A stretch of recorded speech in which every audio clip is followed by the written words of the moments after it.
So disaster management, very important topic, especially in the context of UPSC and also in the context of India. Disaster management.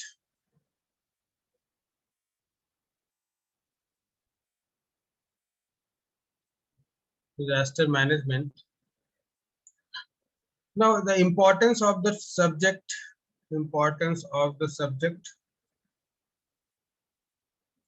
for prelims and for mains, prelims and mains. Mains, you will have one or two questions, especially 3 questions आते हैं environment and disaster management को मिला करके, environment and disaster management को मिला करके 3 question आते हैं। तो समटाइम्स 2 यहाँ से 1 यहाँ से, समटाइम्स 1 यहाँ से 2 यहाँ से, ऐसे होता है। ठीक है, so in the mains you will have 1 or 2 questions and in prelims all related with the current affairs. अगर सपोज कहीं पर डिजास्टर हुआ तो उससे रिलेटेड मैप पूछ सकते हैं, या समथिंग अगर क्लाइमेटिक डिजास्टर है, अगर साइक्लोन कहीं पर आया तो साइक्लोन के बारे में पूछ सकते हैं, तो ज्योग्राफी में आपका कवर हो जाता है। ठीक है, और कहीं पे फ्लड आया है तो something related with flood vulnerability से क्वेश्चन बना सकते हैं। अर्थक्वेक आया है तो वहां से क्वेश्चन बना सकते हैं अर्थक्वेक से related. So environment, disaster management and geography are interrelated, और आप सेपरेट वे से इसकी पढ़ाई नहीं कर सकते हैं। तो सबसे पहले geography, then environment, and at last you go for disaster management. तो जितना अच्छा कमांड इसमें रहेगा और इसमें रहेगा उतना ही अच्छा आप ये कर सकते हो। ठीक है, सो आप लोगों ने ज्योग्राफी पढ़ लिया है, इन्वायरमेंट पढ़ लिया है, तो इसको भी समझने में कोई भी दिक्कत नहीं होगी, बहुत आराम से समझेंगे इसको और बड़े आराम से चीजें हो जाएंगी। ठीक है, so for prelims you will have 1 or 2 questions, इससे ज्यादा नहीं आता, 1 or 2 क्वेश्चन, और ये क्वेश्चन इजी आते हैं। ठीक है, करंट अफेयर से रिलेटेड रहेंगे, कोई अगर कॉन्फ्रेंस हुआ है तो उससे रिलेटेड आएगा, जैसे सेंदाई फ्रेमवर्क आया था 5 साल पहले, तो उसके क्या फीचर्स हैं, वो सारी चीजें पता होनी चाहिए, प्रीलिम्स में पूछा जा सकता है, मेंस में पूछा जा चुका है ऑलरेडी। ठीक है, 2018 में, तो इस तरीके के क्वेश्चन यहाँ पर बनते हैं। So now we'll start disaster management. So to understand disaster management, what is disaster and what is natural hazard, first of all you need to understand the natural hazards and disaster management. Natural hazards and then disaster. What is the difference between disaster and natural hazard?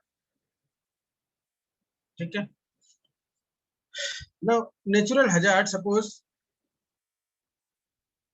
this India, our India is vulnerable to number of hazards, ठीक है, because of its geology,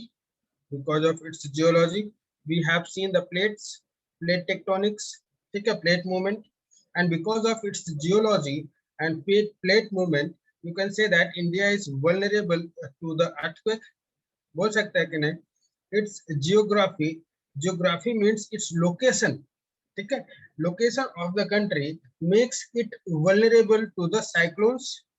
Cyclones are the tropical cyclones are the feature of tropical regions, and India is vulnerable to tropical cyclones, ठीक है, and some of the temperate cyclones also come in the month of January, December, January, ठीक है। So India's location makes it vulnerable to number of natural hazards, cyclone, ठीक है। Similarly, its social and cultural setting also make it vulnerable to number of disasters because of its poverty, because of our status of women. Women are more vulnerable to any kind of disaster than the men because of their social status.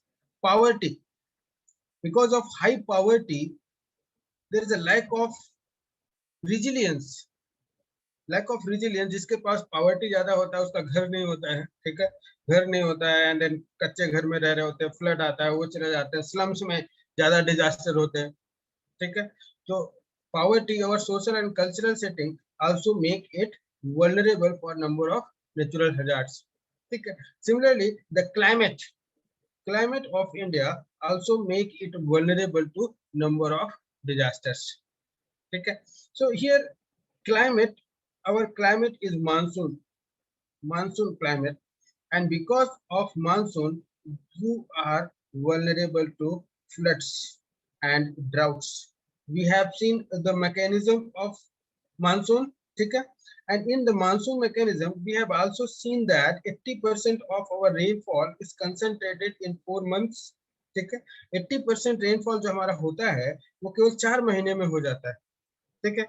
अब तो ये जब monsoon का समय आता है तो समय फ्लड्स हो रहा होता है, और जब अभी जो समर सीजन है उसमें क्या होगा, हमारा ड्राउट्स बहुत ज्यादा होते हैं। मानसून ब्रेक्स हमने देखा था कि जब भी मानसून ब्रेक्स होता था उन 4 मंथ के पीरियड के बीच में तब भी हमारा ड्राउट्स होता था, ठीक है।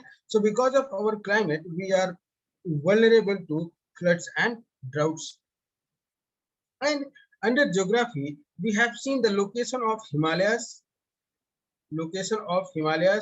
formation of Himalayas we have seen, and we have also seen that structure of Himalaya. जब हम यहाँ हिमालय पढ़ रहे थे तो हमने ईस्ट हिमालय वेस्ट हिमालय पे कंपैरिजन भी देखा था और हिमालय के स्ट्रक्चर देखा था, and we have seen that Himalayas are very much steep. और जब हम पढ़ रहे थे soil system, we have also seen mass wasting, we have seen weathering activities. Remember geography classes, ठीक है। Mass wasting, weathering activities, and we have seen that landslide or mass wasting are a feature of highland areas, feature of hill areas, mountains areas, ठीक है। So Himalayas are very much vulnerable to number of landslides, ठीक है। And then man-made disasters like dams. We construct dam, and because of dam we have earthquake also, we have floods, we have seen the floods in Kerala recently, and majorly dams are responsible for such kind of huge flood in Kerala, ठीक है। So India's geology, geography, social and cultural setting, geology, geography, social and cultural setting and climate make India highly vulnerable to number of natural hazards. इतना समझ में आया सभी को, ठीक है। Now see, these earthquake is a natural hazard, this cyclone is a natural hazard, this you can say flood is a natural hazard, you can say drought is a natural phenomena, you can also say that landslides are natural phenomena, you can also say that tsunami is a natural phenomena, ठीक है। So these things are endemic to us, ये होंगी, इनको हम हटा नहीं सकते क्योंकि हमारा लोकेशन ऐसा है कि साइक्लोन हमारी हिट ही करेगा, ठीक है। फ्लड्स हमारे पास आएगा ही क्योंकि हमारा क्लाइमेट ऐसा है, ड्राउट्स हमारे पास आएगा ही क्योंकि हमारा क्लाइमेट ऐसा है। कौन सा climate? Monsoon climate. And then landslides होने ही होने हैं क्योंकि हमारा जो स्ट्रक्चर ऐसा है, स्टीप माउंटेन्स है, हिल्स हैं, उनका जो सॉइल्स है, अलुवियल सॉइल्स है, और जो कंसोलिडेशन ऑफ सॉइल्स है वो वीक है, ठीक है। एंड देन सुनामीज आने ही आने हैं because of plate boundaries and India's location in Indian Ocean, ठीक है। So these are the natural hazards have potential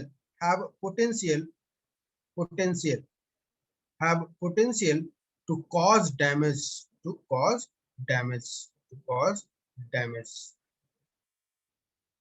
ठीक है। So these are the hazards which have potential to cause damage to human life and property, ठीक है। सो जैसे ये natural hazards हैं जो इंडेमिक है हमारे पास आने ही आने हैं, वो जैसे ही ह्यूमन सेटलमेंट को हिट करते हैं and cause damage to life and property,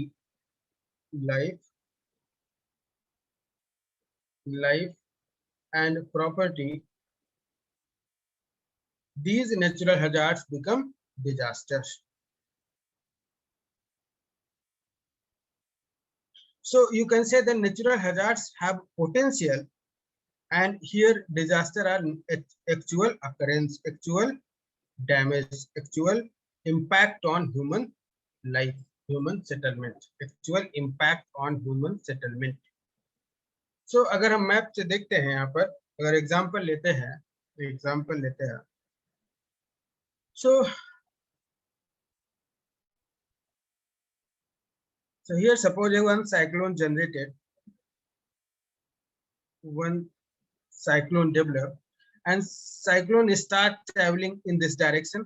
आप लोगों ने सभी देखा है जब हम साइक्लोन पढ़ रहे थे, ट्रॉपिकल साइक्लोन ईस्ट से वेस्ट की तरफ जाता है because of trade winds influence, ठीक है। ये इधर से इधर की तरफ आ रहा है, जब ये ऐसे आ रहा होगा तो ये कोस्टल एरिया को हिट करेगा कि नहीं, ऐसे कोस्टल एरिया को हिट करेगा। सो जब तक ये यहाँ पर है, जब तक ये यहाँ पर है, तब तक हम उसे क्या बोलेंगे, नेचुरल हजार्ड्स, नेचुरल हजार्ड, ठीक है। And have potential to cause damage, have potential to cause damage to our coastal infrastructure. और जैसे ये इसको हिट करता है कोस्टल को, human settlements are there, properties are there, environment and all, ठीक है। So this properties and human life get impacted when this cyclone hit. So in this area, this potential hazard now become disaster, now become disaster. अभी तक क्या था, hazard, और जैसे ही hit किया और ह्यूमन लाइफ और को डैमेज किया, लोग मरे, घर टूटे, तब फिर वो क्या बन जाता है, डिजास्टर। समझ में आया आपको? अच्छा, अगर ये साइक्लोन आता और यहाँ पर कोई भी सेटलमेंट नहीं होता और कोई भी लाइफ नहीं हो रही होती, यहाँ पर कुछ भी नहीं होता, तो अगर कोई भी ह्यूमन सेटलमेंट इम्पैक्ट नहीं होता, लाइफ नहीं जाता, प्रॉपर्टी नहीं जाती, तो फिर उसे हम डिजास्टर डिक्लेयर नहीं करते, it becomes only natural hazard, ठीक है। तो डिजास्टर तभी होता है जब वो ह्यूमन सेटलमेंट को हिट करता है, ह्यूमन प्रॉपर्टी को डैमेज कर रहा होता है, तब वो डिजास्टर बन जाता है, ठीक है। समझ आया सभी को? अभी तक सभी लोगों को समझ आया? अमन, अस्मिता, आयुषी, किरण, राहुल, रिंकी, रवि, साइन, किसी को कुछ डाउट है? चेतन तो पूछ सकते हैं, ज्योत्सना, महिमा, मयंक, नवनिधि, प्रीति, कुछ भी पूछना है पूछ सकते हैं आप लोग। बहुत इजी है, हम धीरे धीरे करके बढ़ेंगे, 3 लेक्चर्स में खत्म करेंगे इसको। Understood, understood,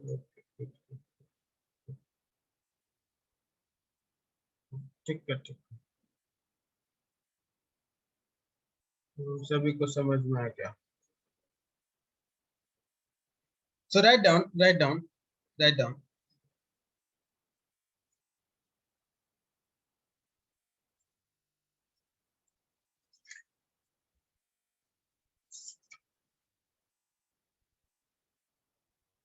Hazard is a situation. Hazard is a situation. Hazard is a situation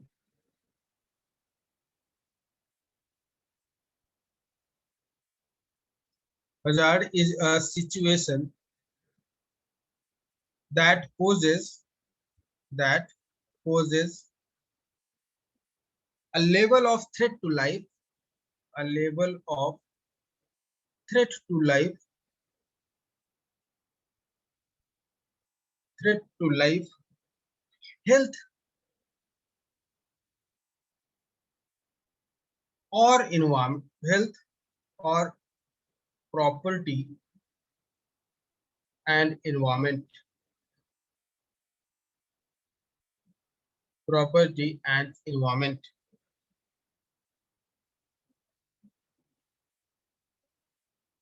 Full stop, full stop.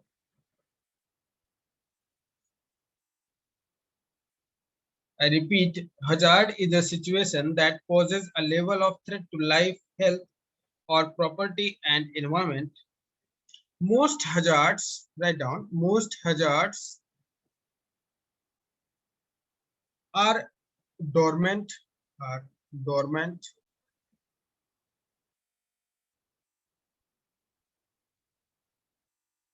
or potential with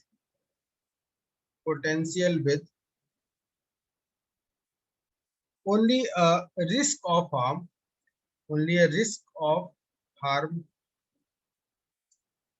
risk को highlight कर लेना, only a risk of harm, most hazards are dormant, or potential with only a risk of harm. However,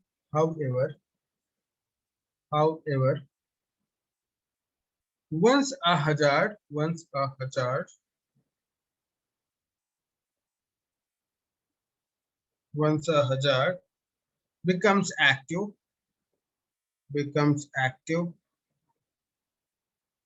it can create emergency situation. It can create an emergency situation.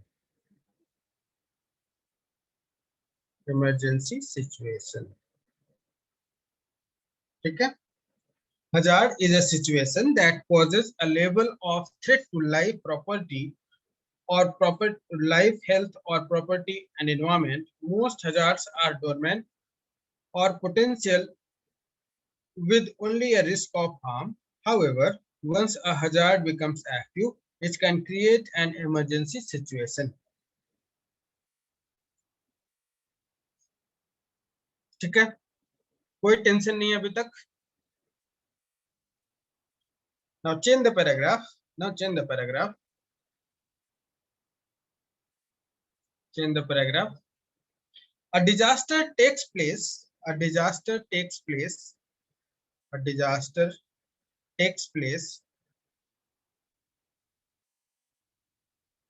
when a community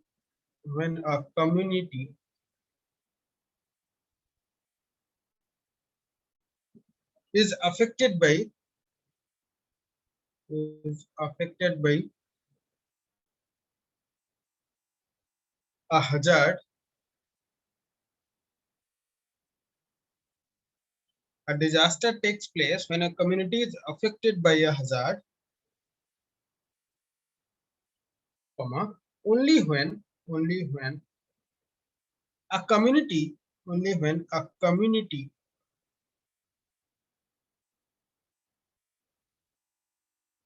is unable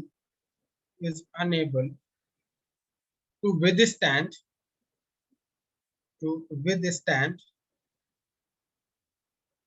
the onslaught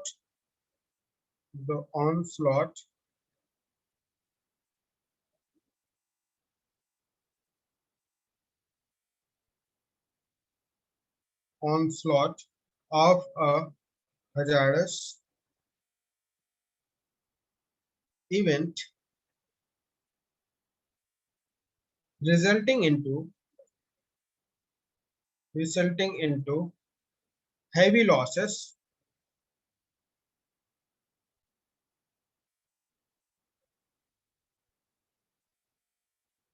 does an event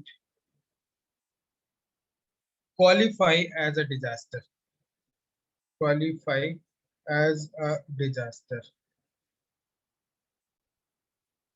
Okay, I repeat, a disaster takes place when a community is affected by a hazard, only when a community is unable to withstand the onslaught of a hazardous event resulting into heavy losses, does an event qualify as a disaster. So natural hazard qualify करता है disaster बनने के लिए तभी जब वो community को damage करता है, कम्युनिटी को डैमेज कर रहा होता है, प्रॉपर्टीज को डैमेज कर रहा होता है.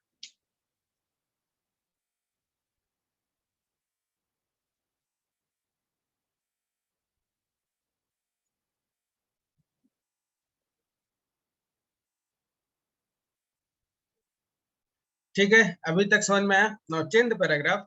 दो लाइन और लिख लीजिए. Change the paragraph. Write down. We cannot prevent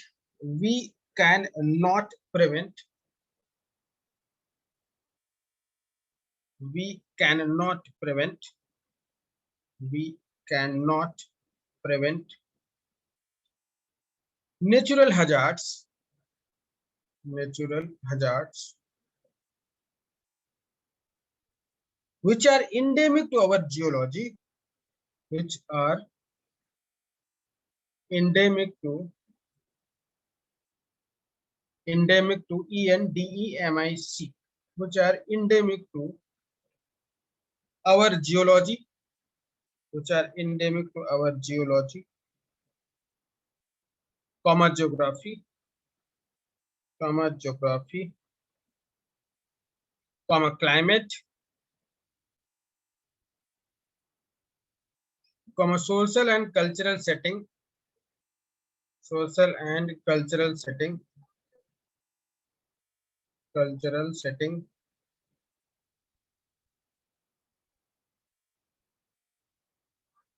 we cannot prevent natural hazards which are endemic to our geology, geography, climate, social and cultural setting, but we can manage but we can manage crisis more effectively, but we can manage crisis more effectively. देखो हम cyclone आने से तो रोक नहीं सकते क्योंकि हमारा ज्योग्राफी ऐसा है ना, क्लाइमेट ऐसा है हमारा, तो हम साइक्लोन को आने से नहीं रोक सकते, बट साइक्लोन से डैमेज कितना होगा वो हम मैनेज कर सकते हैं, वो हम कम कर सकते हैं, है ना. So we can not, sorry, we cannot prevent natural hazards which are endemic to our geology, geography, climate, social and cultural setting, but we can manage crisis more effectively, but we can manage crisis more efficiently or effectively so that hazards do not degenerate into disasters, so that hazards do not degenerate into, so hazards do not degenerate into disasters.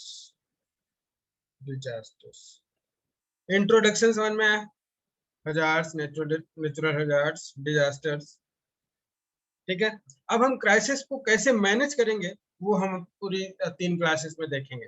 पहले तो हम in general देखेंगे कैसे हमें crisis manage करना है, कैसे हमें रिस्क कम करना है और इंडिया की क्या क्या वल्नरेबिलिटीज हैं, and then will go on to see the individual disasters and their management. ठीक है, हम लैंडस्लाइड देखेंगे उसका मैनेजमेंट देखेंगे, फ्लड्स देंगे उसका मैनेजमेंट देखेंगे, अवलांचे देखेंगे उसका मैनेजमेंट देख रहे होंगे. ठीक है, ओके. सो अभी तक किसी को डाउट हो तो पूछ सकता है.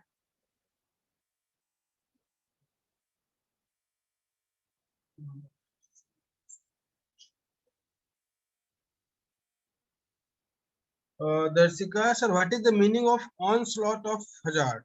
ऑनस्लॉट मतलब समथिंग लाइक अटैक, या you can say onslaught is English word ना, ऑनस्लॉट मतलब ऑनस्लॉट अटैक, अटैक करना, हमला करना, ऐसा कुछ होता है ना. तो साइक्लोन, जैसे हजार्ड साइक्लोन हुआ और साइक्लोन हमारे पे आ रहा है, तो ऐसा वो इंग्लिश वर्ड है onslaught of hazard. Of course, of course, of course. Shubham, can a pandemic be called a disaster? Of course, this coronavirus covid situation जो अभी चल रही है, this is a disaster.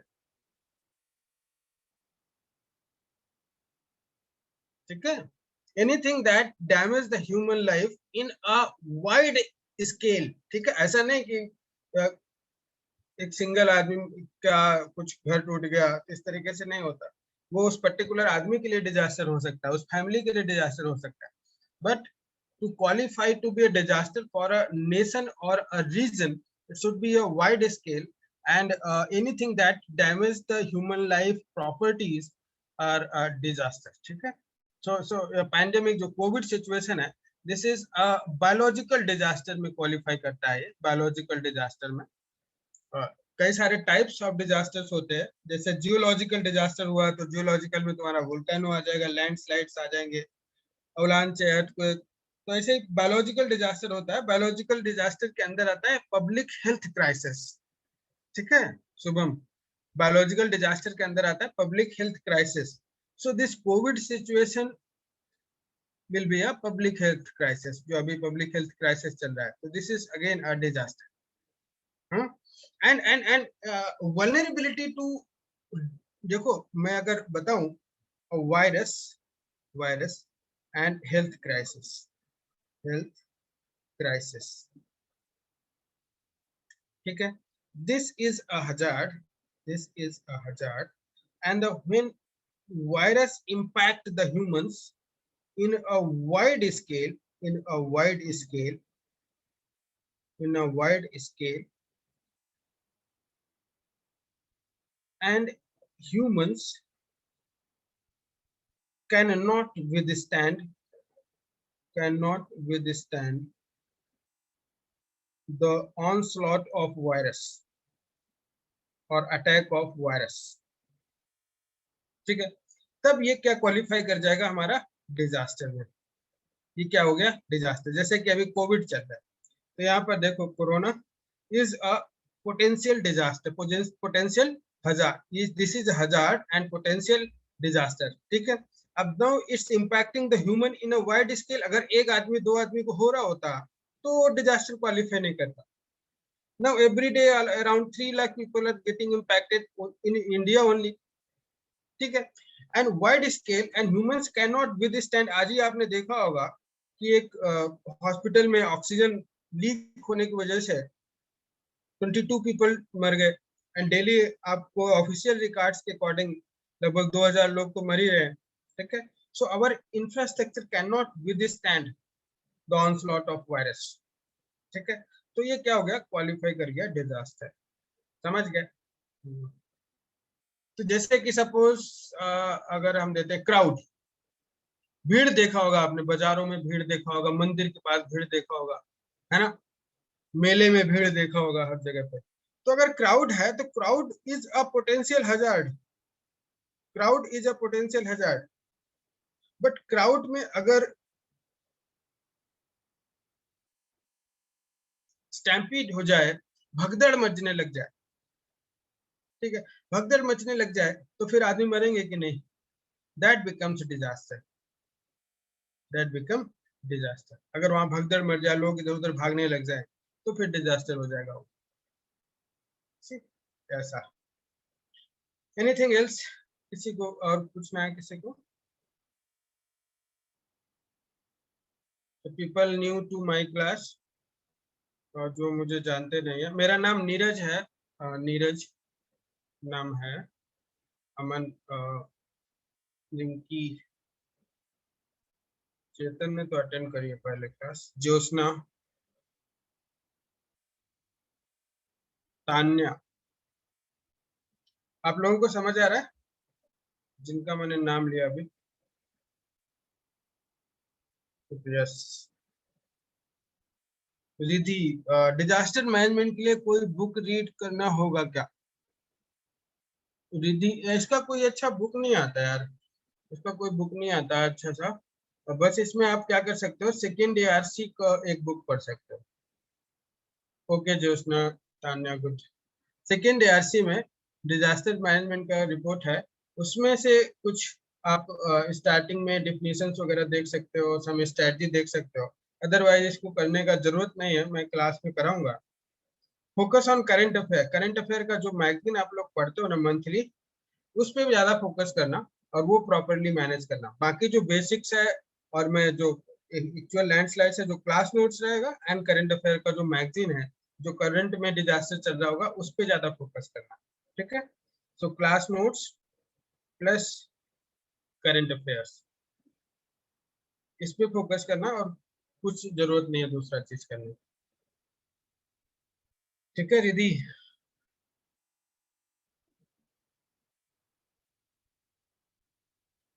So write down heading crisis management, crisis management,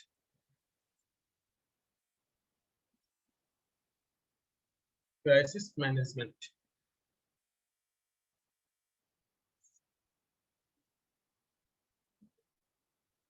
मेरा भी यही doubt था sir Rishabh.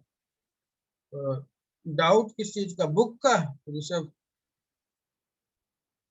Book से रिलेटेड बुक नहीं आता यार इसका। हाँ, बुक के चक्कर में मत पड़ो।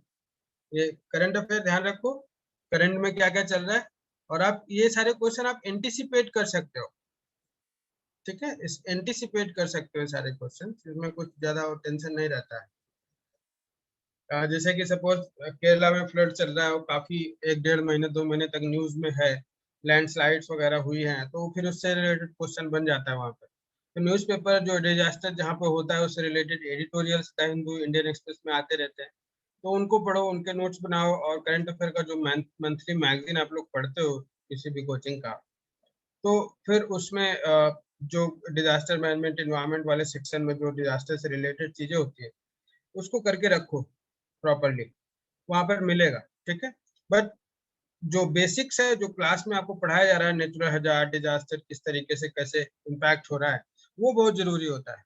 क्योंकि पिछले साल ही आ गया था, 2019 में आया था, लैंडस्लाइड वल्नरेबिलिटी से रिलेटेड। तो हम देखेंगे वल्नरेबिलिटी होता क्या है और कैसे रिस्क को रिड्यूस किया जाएगा, और रिस्क रिडक्शन क्या होता है, तो ये सब हम क्लास में देख रहे होंगे। तो class notes and current affairs उतना बहुत है।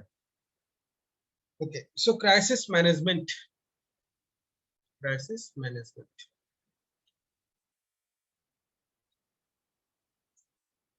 Crisis management. Suppose this is a crisis event. This is a crisis event. Cyclone आया, या कोई फ्लड आया, या कुछ समथिंग लाइक अर्थक्वेक हुआ, तो क्राइसिस हुआ कि नहीं? ठीक है, क्राइसिस के बाद वाले इवेंट को हम क्या बोलेंगे? Post crisis. पोस्ट क्राइसिस, जैसे आज साइक्लोन आया तो 4-5 दिन साइक्लोन का पीरियड होता है कि नहीं? ठीक है, 4-5 दिन साइक्लोन का पीरियड होता है, तो ड्यूरिंग क्राइसिस बोल सकते हैं उसको, ड्यूरिंग क्राइसिस इसको बोल सकते हैं। अब क्राइसिस से पहले वाला जो पीरियड होगा उसको हम क्या बोलेंगे? Pre crisis. प्री क्राइसिस, ठीक है। तो अब हम क्या कर रहे होंगे, हम तीनों फेजेस में, जो 3 फेजेस हैं, फेज 1, फेज 2 एंड फेज 3, इन तीनों फेजेस के लिए अलग अलग स्ट्रेटजी होना चाहिए कि नहीं? जो यहाँ पर करना है वो हम इधर करने लग गए, अगर जो प्री क्राइसिस में करना है वो हम क्राइसिस के टाइम पे करने लग गए, तो चीजें अच्छे से मैनेज नहीं कर सकते। जो क्राइसिस के टाइम पे करना है वो पोस्ट क्राइसिस में कर रहे हैं, तो फिर नहीं कर सकते। अगर आज कोई आदमी फंसा हुआ है साइक्लोन में, उसको हमें इवैक्यूएट करना है, तो उसको अगर हम 4 दिन बाद करेंगे पोस्ट क्राइसिस फेज में, तो फिर उसका कोई मीनिंग ही नहीं है ना? तो हर जो हम क्राइसिस मैनेज करेंगे वो एक अलग अलग फेजेस में मैनेज कर रहे होंगे। तो जो अगर हमारा इंडिया का कोस्टल एरिया वल्नरेबल है साइक्लोन से, तो साइक्लोन हम जानते हैं कि ये कोस्टल एरिया, यहाँ पर साइक्लोन कभी भी हिट कर सकता है, तो उसके लिए हम पहले से तैयारी करेंगे कि नहीं? उसके लिए प्लानिंग कर रहे होंगे, उसके लिए हम इंफ्रास्ट्रक्चर क्रिएट कर रहे होंगे, हाँ, मैपिंग कर रहे होंगे एरिया की, कहाँ पर ज्यादा वल्नरेबिलिटी, कहाँ पे कम है। हिस्टोरिकल रिकॉर्ड्स हम रीड कर रहे होंगे, कब साइक्लोन आता है कब नहीं आता है, ये भी ध्यान कर रहे होंगे, है ना? देन क्राइसिस के टाइम पे हम फूड की व्यवस्था कर रहे होंगे, टेम्परेरी शेल्टर्स बना रहे, टेम्परेरी शेल्टर्स में हम लोगों को लेके जा रहे होंगे, इवैक्यूएट कर रहे होंगे, हेल्थ, फूड, ये सारी चीजों की व्यवस्था कर रहे होंगे, है ना?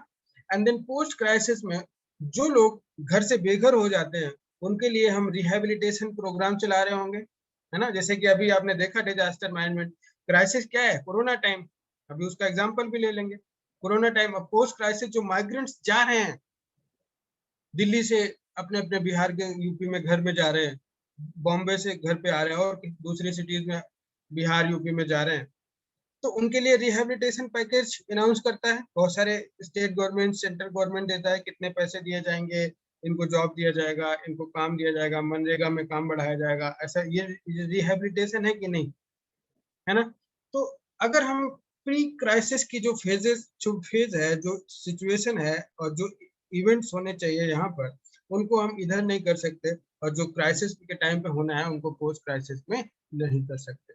ठीक है, सो नाउ अब हम यहाँ पर देखें, अगर एक 1 बाय 1 देखें फेज 1 में प्री क्राइसिस। सो नाउ यहाँ पर हम क्या कर सकते हैं, लॉन्ग टर्म प्लानिंग कर सकते हैं। लॉन्ग टर्म प्लानिंग करना पड़ेगा कि नहीं, लॉन्ग टर्म प्लानिंग करना पड़ेगा। हम 2 साल 3 साल कोई भी प्रोजेक्ट बना रहे हैं, एक शेल्टर होम बना रहे हैं प्रॉपरली, तो वो ऐसा तो है नहीं 2 दिन में बन जाएगा, 2 साल 3 साल 5 साल लग रहे होते हैं। तो लॉन्ग टर्म प्लानिंग करना होता है। 2 साल बाद हम ये कर रहे होंगे, 3 साल बाद ये कर रहे होंगे। लॉन्ग टर्म प्लानिंग में you have to develop building infrastructure. Building infrastructure बना रहे होंगे हम लोग, मैं लिखा दूंगा, ठीक है, ये आप टेंशन मत लो। अभी आप केवल समझो, मैं टाइम दूंगा आपको इसको छापने के लिए, ठीक है, फिर आप इसको लिख लेना। अभी केवल समझना है। अब इधर हम इंस्टीट्यूशनल इंफ्रास्ट्रक्चर भी बना रहे होंगे। इंस्टीट्यूशनल इंफ्रास्ट्रक्चर हम ये भी देख रहे होंगे कि कौन सा काम पंचायत करेगी, कौन सा काम म्यूनिसिपैलिटी कर रही होगी, कौन सा काम स्टेट गवर्नमेंट करेगा, कौन सा काम सेंट्रल गवर्नमेंट करेगा, कहाँ से फंडिंग आएगी। ये सारी इंस्टीट्यूशनल इंफ्रास्ट्रक्चर हम क्रिएट कर रहे होंगे कि नहीं, है ना। सुनो, बिल्डिंग इंफ्रास्ट्रक्चर में क्या क्या कर सकते हैं आप सभी लोगों को पता होगा। ऑल वेदर रोड्स बना सकते हैं। रोड्स ऐसी होनी चाहिए जो सारे वेदर के लिए अच्छी हो। ऑल वेदर रोड्स, ऐसा नहीं कि हमारा गर्मी में रोड रहेगा, जैसे ही बरसात हुई वो रोड बह के चला गया, गलत बात है ना। तो ऑल वेदर रोड्स होने चाहिए। देन यू आपसे बोल सकते हो कि यार जब भी डिजास्टर होता है तो बहुत सारे लोग बीमार होते हैं, हॉस्पिटल्स होना चाहिए। Then you can also say that shelter homes होने चाहिए, जहां पर हम लोगों को निकाल करके वल्नरेबल जोन से निकाल करके उन शेल्टर होम्स पे लेके जा सके, जहां वो सुरक्षित हो सके, उनका सामान और वो लोग, ठीक है। Shelter homes. Alternative alternative power system, ये भी तो होना चाहिए। पावर सिस्टम, जब भी डिजास्टर या बहुत तेज हवा चल रही है, साइक्लोन आया, तो जो हमारा ग्रिड है वो टूट सकता है, डिसकंटिन्यू हो सकता है, ठीक है। तो अल्टरनेटिव पावर सिस्टम्स का अरेंजमेंट होना चाहिए जिससे हम दूसरा पावर सिस्टम बना सकें। देन इंटरनेट कनेक्टिविटी, कम्युनिकेशन के लिए internet connectivity, internet connectivity, internet connectivity proper होना चाहिए। डिफरेंट चैनल्स होने चाहिए इंटरनेट रीच आउट करने के लिए। देन हम long term planning building infrastructure बनाएंगे। इसके लिए अर्ली वार्निंग सिस्टम के लिए अर्ली वार्निंग सिस्टम भी डेवलप कर रहे होंगे हम, जिसमें हम लोगों को पहले से बता रहे होंगे कि अगले अगले 2 दिन के अंदर साइक्लोन हिट करेगा, आप लोग अपने सुरक्षित जगह पे जा सकते हैं। इस तरीके की चीजें होती है कि नहीं। ऑरेंज अलर्ट, रेड अलर्ट, ये सारे आप लोग देखते होंगे जब भी साइक्लोन आता है, न्यूज में आता है कि 24 घंटे बचे, 18 घंटे बचे, अभी हिट करने वाला है ना। ये ऑब्लिगेशंस होते हैं न्यूज चैनल को उसको दिखाने के लिए, वो दिखाना ही पड़ेगा उनको, ठीक है। ये सब रिकॉर्ड्स होते हैं, ये रूल्स होते हैं टेलीविजन के। जब भी प्राइम मिनिस्टर जैसे कल आया था, तो कल प्राइम मिनिस्टर ने केवल आधे घंटे पहले नोटिस दी थी कि मैं 8:45 में नेशन को एड्रेस करूंगा, ठीक है। तो जब प्राइम मिनिस्टर का कोई भी आ रहा होगा या प्रेसिडेंट का, या जो जो भी डिग्नेटरीज है, कॉन्स्टिट्यूशनल ऑफिसर्स हैं, वो जो किसी बोल रहे होंगे उनको टीवी चैनल्स उनको दिखाना पड़ेगा, ऑब्लिगेशंस होते हैं। तो इसी तरीके से अर्ली वार्निंग सिस्टम्स जो है वो भी दिखाने होते हैं, ठीक है। तो बिल्डिंग इंफ्रास्ट्रक्चर, ये सारी चीजें होंगी, समझ आ रहा होगा लॉन्ग टर्म प्लानिंग में।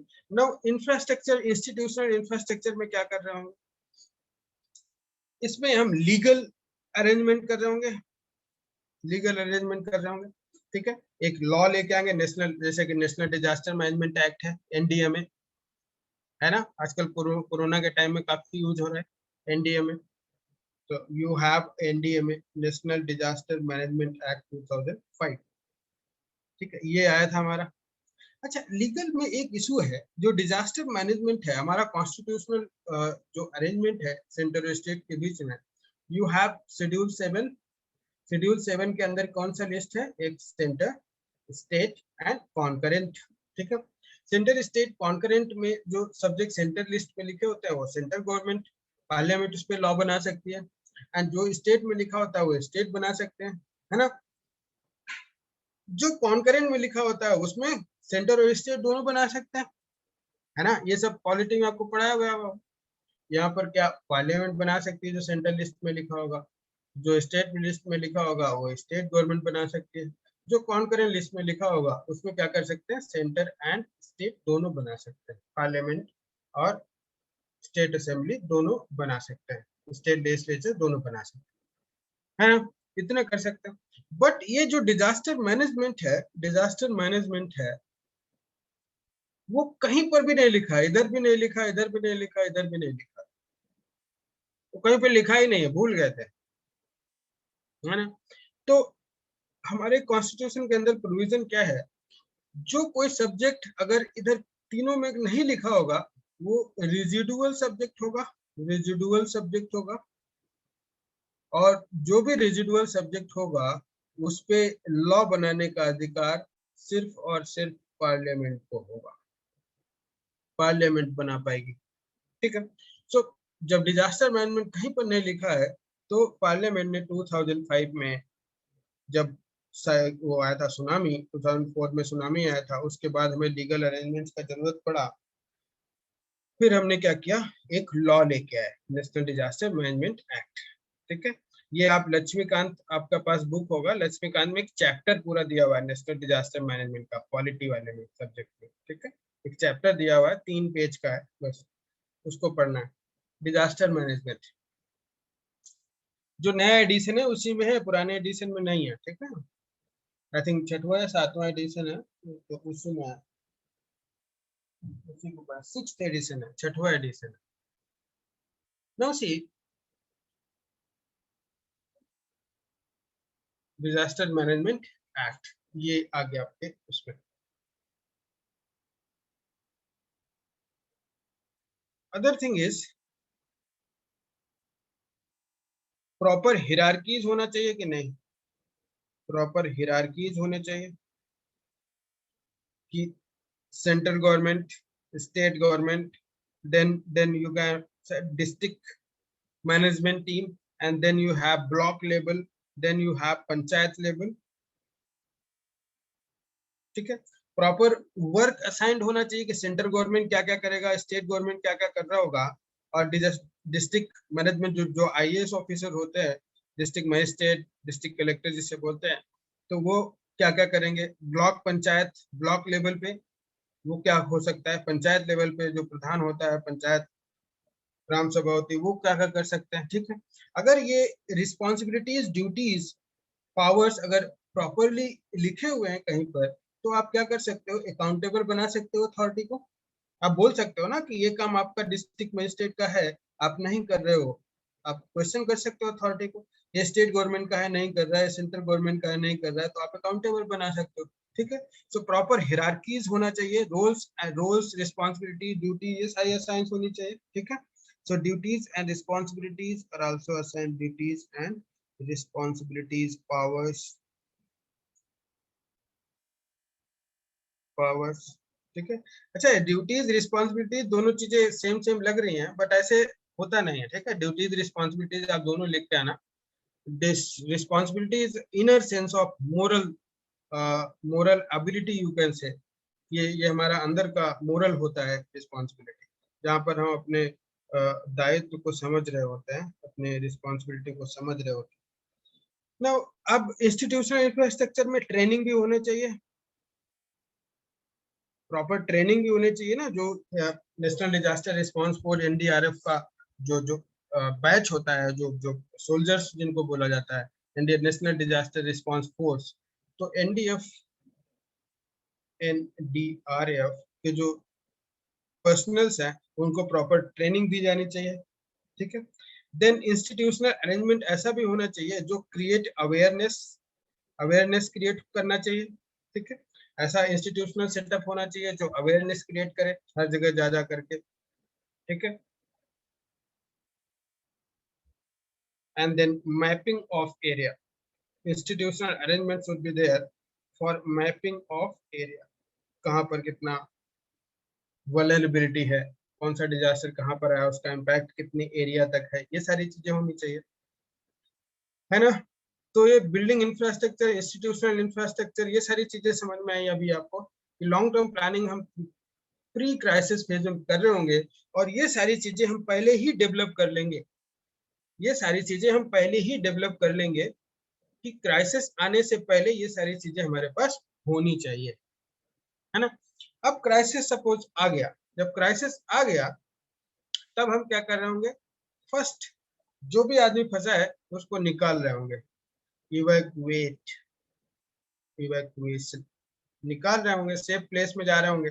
अब निकाल के हम कहाँ पे रखेंगे, जो हमने प्री क्राइसिस फेज में जो शेल्टर बना के रखा था वो वहां पर हम उसको रख देंगे, ठीक है, उसको वहां पर रखेंगे। अब उसको अगर हॉस्पिटल की जरूरत है तो हॉस्पिटल का अरेंजमेंट रहेगा तो वहां पे लेके जाएंगे। अब उसको इवैक्यूएट करके रोड के रास्ते से या प्लेन के रास्ते से या हवा के रास्ते से, हेलीकॉप्टर से, कैसे भी लेके जाएंगे, ठीक है। अगर रोड के साथ लेके जाएंगे तो ऑल वेदर रोड्स हमारी काम आ जाएंगी, है ना, ठीक है। तो अब ये सारी चीजें हो गई, evacuation. Then immediate relief, immediate relief, immediate relief कई बार गवर्नमेंट अनाउंस कर देती है ना तुरंत ही कि जितने लोग मरे उनको 1-1 लाख रुपए दिया जाएगा, 50-50 हजार रुपए दिया जाएगा, ऐसा कुछ बोलती है कि नहीं, इमीडिएट रिलीफ में आता है वो। उनके लिए फूड की व्यवस्था होनी चाहिए, प्रॉपर फूड की व्यवस्था होनी चाहिए, ठीक है। तो ये सारी चीजें हम ड्यूरिंग क्राइसिस कर रहे होते हैं, हम अपने जो रिसोर्सेज है उनको मोबिलाइज कर रहे होते हैं, ठीक है। अच्छा, एक तीसरा चीजें ये कर रहे होते हैं, emotional aspect, emotional aspect, emotional aspect. यहाँ पर आपका इंटेलिजेंस, यहाँ पर आपका इंटेलिजेंस कैप्चर होता है, यहाँ पर आपकी विजडम चेक की जाती है। और ये जो इमोशनल एस्पेक्ट है ये हमेशा यूपीएससी क्या करता है, जो एथिक्स का पेपर होता है तो उसमें कोई एक डिजास्टर का केस स्टडी बना देता है और उसमें आपको केस स्टडी सॉल्व करने के लिए बोल रहा होता है, उसमें इमोशनल एस्पेक्ट होता है। जैसे कि अगर कोई 10 आदमी फंसे हुए हैं कहीं पर और उनको इवैक्यूएट करना है, जैसे 2019 में एक क्वेश्चन आया था, इवैक्यूएट करा रहा था 10-15 आदमियों को, तो वहां पर देखा जाता है कि कौन सा ओल्ड एज पर्सन है, कौन सा चाइल्ड है, ठीक है, विमेन कितने हैं वहां पर मेन एडल्ट कितने हैं, एडल्ट मेन कितने हैं, ठीक है। अगर ये सब चीजें देख रहा होता है तो आपको यहाँ पर चेक करना होता है कौन सबसे ज्यादा वल्नरेबल है।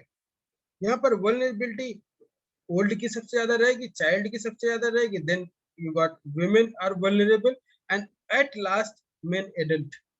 तो अगर आप सबसे पहले एडल्ट मेन को इवैक्यूएट करने लग गए तो फिर आपका इंटेलिजेंस काम नहीं आया, आपने विजडम अपना अप्लाई नहीं किया, ठीक है। तो ये इवैक्यूएशन के प्रोसेस होते हैं। सबसे पहले आपको ओल्ड एज में भी देखना पड़ेगा कि कौन सा सिक है, कौन सिक है, ठीक है, और कौन 80-90s में है, ठीक है। कौन ओल्ड एज तो 60 के बाद शुरू हो जाता है ना, 60 में है, कौन 80-90s में है, विमेन ओल्ड विमेन है कि यंग विमेन है, चाइल्ड है तो कितने सारे चाइल्ड्स हैं, अगर 10 के नीचे वाले चाइल्ड्स हम जल्दी इवैक्यूएट किया जाएगा। और इवैक्यूएट चाइल्ड को अकेले नहीं करोगे, ध्यान रखना उसकी मम्मी के साथ लेके जाना है उसे, ऐसा नहीं कि अकेले चाइल्ड को लेके चले गए मम्मी इधर ही रहेगी, ठीक है। तो इन दोनों को साथ में किया जाता है, दोनों को साथ में ऐसे, child and women both together safe place में लेके जाया जाता है। तो यहाँ पर इमोशनल एस्पेक्ट आता है, यहाँ पर आपका केस स्टडी आ जाता है। यूपीएससी हर 2-3 साल में एक ऐसा केस स्टडी डालता है जहां पर आपका इंटेलिजेंस विजडम आपका चेक हो रहा होता है। पोस्ट क्राइसिस, पोस्ट क्राइसिस में सिंपल आर 3 आर, 3 आर होते हैं, रिकवरी, रिकवरी जितना डैमेज हो सकता है, कितना रिकवर कर सकते हैं वो रिकवरी करते हैं। रिहैबिलिटेशन, रिहैबिलिटेशन पेन नहीं चल रहा, रिहैबिलिटेशन, ठीक है। अच्छा, अब रिहैबिलिटेशन कर रहे होगे तो कैसा रिहैबिलिटेशन कर रहे होगे, इकोनॉमिक रिहैबिलिटेशन, केवल रिहैबिलिटेशन पे ही वो क्वेश्चन बना सकते हैं आजकल जैसे माइग्रेंट जा रहे हैं। इकोनॉमिक रिहैबिलिटेशन आप क्या करोगे, इकोनॉमिक में उनको इनकम सिक्योरिटी दे दोगे, उनको जॉब्स दे दोगे, ठीक है, बिजनेस सेटअप करा सकते हो, इकोनॉमिक सिक्योरिटी कर सकते हो, है ना, जॉब्स दे सकते हो। दूसरा आप उनको फूड सिक्योरिटी दे सकते हो, फूड सिक्योरिटी दे सकते हो। रिहेबिलिटेशन है फूड सिक्योरिटी उनको, जो हमारा फूड सिक्योरिटी एक्ट है उससे आपने देखा होगा, वन नेशन वन कार्ड हो गया, वन राशन कार्ड हो गया, है ना। कोई भी माइग्रेंट कहाँ पर भी खाना ले सकता है। जो आप क्राइसिस के समय पे चलता है तो आप लोग ये भी देखते हो, लॉकडाउन के टाइम में देखा होगा कि फ्री में खाना मिल रहा था, या पहले 5 किलो मिल रहा होता, अभी 10 किलो मिलने लग गया था, है ना। ऐसा होता था कि नहीं। इकोनॉमिक सिक्योरिटी, फूड सिक्योरिटी हो गया। ये सारी चीजें हम जनरल करते हैं, जनरली कर रहे होते हैं। बट एक दूसरा है कल्चरल सिक्योरिटी। कल्चरल सिक्योरिटी, इस पे हम फोकस नहीं करते कभी। अगर कोई अर्थक्वेक आता है, अर्थक्वेक में बहुत सारे लोग डिस्ट्रॉयड हो जाते हैं, घर खत्म हो जाता है, लोगों को रिहेबिलिटेट करना होता है, उनका सब कुछ खत्म हो चुका होता है। कल्चरल सिक्योरिटी का मतलब होता है कि अगर सपोज यहाँ पर अर्थक्वेक आया है, इधर अर्थक्वेक आया है भुज के एरिया में, तो अगर यहाँ पर अर्थक्वेक आया है तो लोग जब खत्म होंगे, उनका प्रॉपर्टी खत्म हो गया, उनका पूरा सिस्टम खत्म हो गया, तो आप लोगों को क्या करोगे, रिहेबिलिटेट करोगे। अब रिहेबिलिटेट, सपोज एक सोसाइटी है, इधर एक सोसाइटी है, पूरा यहाँ पर लोग रह रहे हैं, एक दूसरे को नेबरहुड को जानते हैं, उनका कल्चर है, सब लोग एक दूसरे को समझ रहे होते हैं। आप ऐसा नहीं कर सकते कि एक आदमी को उठाया तमिलनाडु में सेटल कर दिया, एक आदमी को उठाया सेटल कर दिया दिल्ली में, एक आदमी को उठाया भेज दिया छत्तीसगढ़, एक आदमी को उठाया कर्नाटक में डाल दिया, एक को उठाया केरल में डाल दिया। ऐसा नहीं कर सकते ना। You can not imagine one person from Bihar living peacefully इन तमिलनाडु, नहीं कर सकते ना। So you have to rehabilitate together in a similar kind of cultural setting. Similar kind of cultural setting. अभी आप लोग देखते होंगे after partition, you see the rehabilitation mechanism. You see the Punjabi people living in every city. Many Punjabi people came from Pakistan. Number of people came from Pakistan, and now you find Punjabi people in almost every locality, in almost every city. ठीक है, and sometimes they find it difficult to organize their own society, organize their own festivals. ये सारी चीजें होती है कि नहीं। so similar type of cultural settings में rehabilitate करना, ये भी एक फंडामेंटल एस्पेक्ट है रिहेबिलिटेशन का। कम्युनिटी लिविंग होना चाहिए। वेरी गुड प्रीति।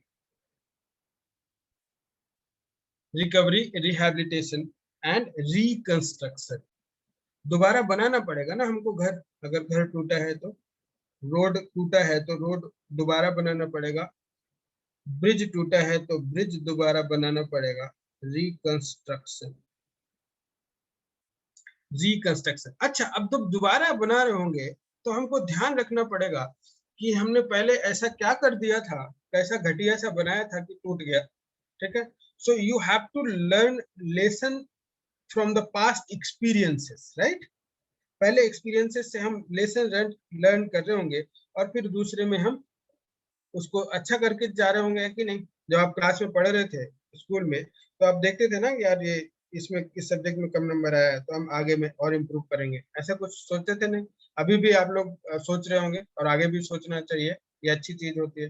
सो रिकंस्ट्रक्शन में building back better, simple statement, building back, जो पुल टूटा है उसको दोबारा बनाएंगे, बट बेटर बनाएंगे। Building back better, building back better. ठीक है, इतना समझ में आया सभी को? प्रॉपर समझ में आया? किसी को कुछ भी डाउट हो तो कर सकते हैं। सो अभी तक जो क्राइसिस मैनेजमेंट है वो यहाँ पर सबको दिख रहा होगा कि यार इधर ये करेंगे, इधर ये करेंगे, इधर ये करेंगे, अगर हमने ये कर लिया तो ये सही रहेगा, वो कर लिया तो वो सही रहेगा, है ना। ओके, किसी को कुछ भी डाउट रहेगा तो पूछ सकता है। समझ आ गया किरण, प्रीति? ओके, सभी लोग बोलो यार, ऐसे मजा नहीं आता। आप लोग मुझे दिखते नहीं हो ना, मैं भी आपको नहीं दिखता हूँ, तो आपके मैसेज से ही मैं संतोष हो जाता हूँ। अमन, अस्मिता, नाम से बुलाना पड़ता है। रवि, वेरी गुड देवशीष, नवनिधि, अस्मिता, रिंकी आपको समझ में आया, राहुल, शुभम, अंकित समझ आया आपको, Anshu, Chetan, okay okay, very good, Rishabh, very nice, very, Rahul, Chetan, okay good good, ठीक है सब कुछ समझ में आ गया, अंशु, वेरी नाइस, तान्या समझ में आया आपको, तान्या तान्या, तान्या आप ओल्ड स्टूडेंट हो या न्यू? तान्या पहले एक पहले भी स्टूडेंट थे। साईं राम समझ गए आप, Tushar, new student, okay, Shivani, good good, ठीक है, तो फिर ये बना लीजिए जल्दी जल्दी, बना लीजिए, then I will dictate some of the points, ठीक है, बना लीजिए जल्दी, यही लिखाऊंगा और क्या लिखाऊंगा।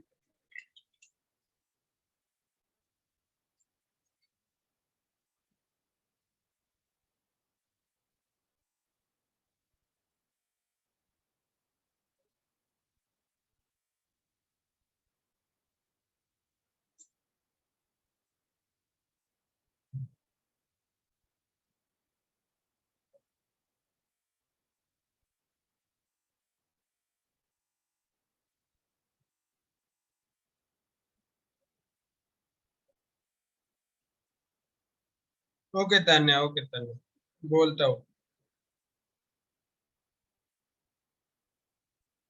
Phase one, pre crisis, crisis, post crisis, ठीक है, यहाँ लॉन्ग टर्म प्लानिंग चल रहा होगा इधर, then building infrastructure, इधर institutional infrastructure, all weather roads, hospitals, shelter homes, alternative power system, internet connectivity, early warning system, legal disaster, national disaster management act 2005, proper hierarchy लिखा हुआ है, duties and responsibilities, training NDRF, ये national disaster response force है, and then awareness, mapping of area, then evacuation, immediate relief, food, emotional aspect, and then recovery, rehabilitation, reconstruction, rehabilitation में economic, food, cultural security, ये building back better। तो अभी आप सब लोग लिख लीजिए, और मैं लास्ट में एक बार फिर से पढ़ दूंगा, तो जो जो वर्ड आपका छूटा रहेगा तो आप वो लिख सकते हो, ठीक है।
Mapping of area, Tanya, mapping of area, mapping of area,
लिख लिया?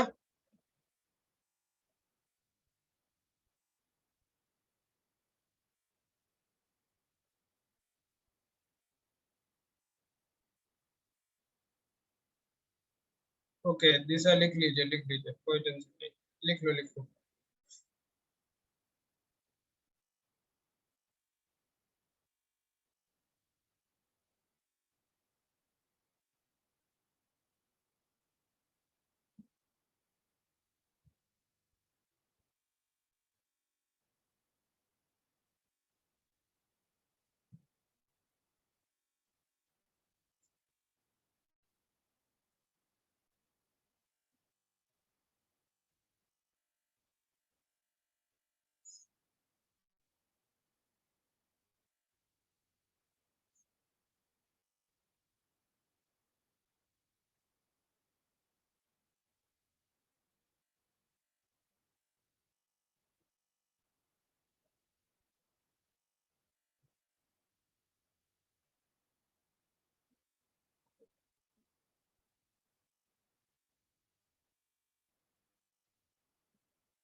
लिख लिया सभी लोगों ने?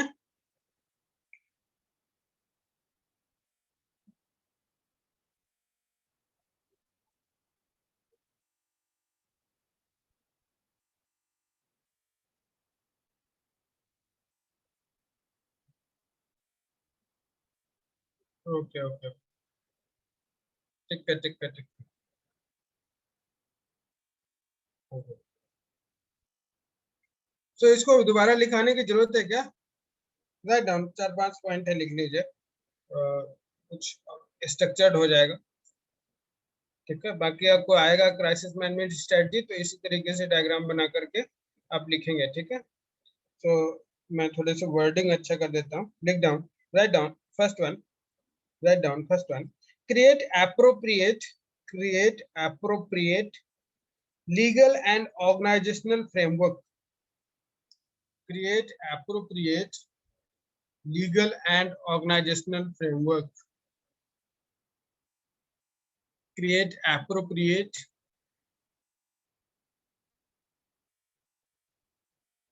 legal and organizational framework.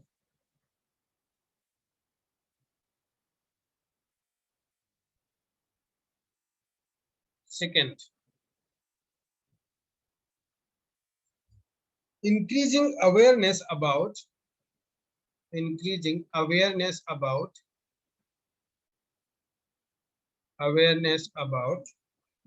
potential disasters, जो उस जगह पे आ सकते हैं, पोटेंशियल डिजास्टर्स, दोनों मैन मेड और नेचुरल, दोनों natural and man made, natural and man made, and their vulnerability, and their vulnerability.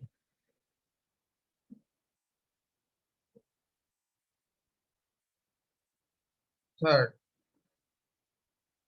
and their vulnerability. Third,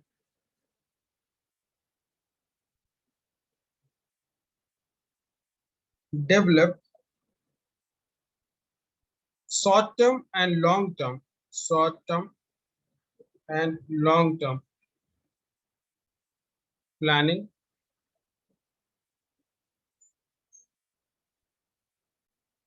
and effective implementation, and their effective implementation, effective implementation, implementation, okay? And their effective implementation. Developing short-term and long-term planning and their effective implementation. Chauथा, building resilience, building resilience to community and their full participation. Their full participation. तो जो implement करेंगे ना programmes disaster management से related, crisis management से related, तो उसमें लोगों का पार्टिसिपेशन बहुत जरूरी है।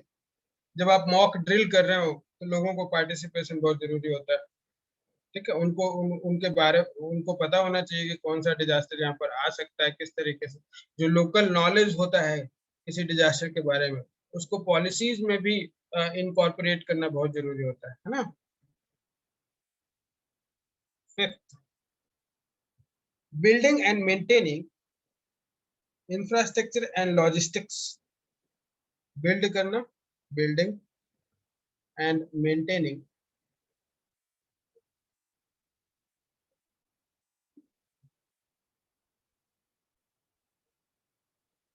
maintaining capabilities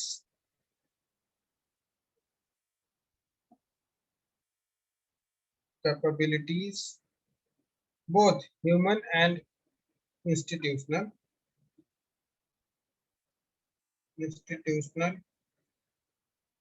infrastructure and logistics. Infrastructure and logistics. 6, building and maintaining capabilities, human and institutional infrastructure and logistics. Developing and disseminating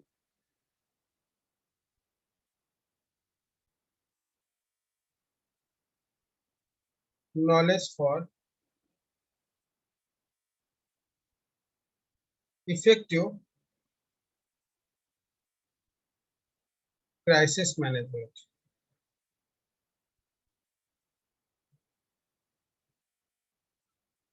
ठीक है, so developing and disseminating knowledge for effective crisis management.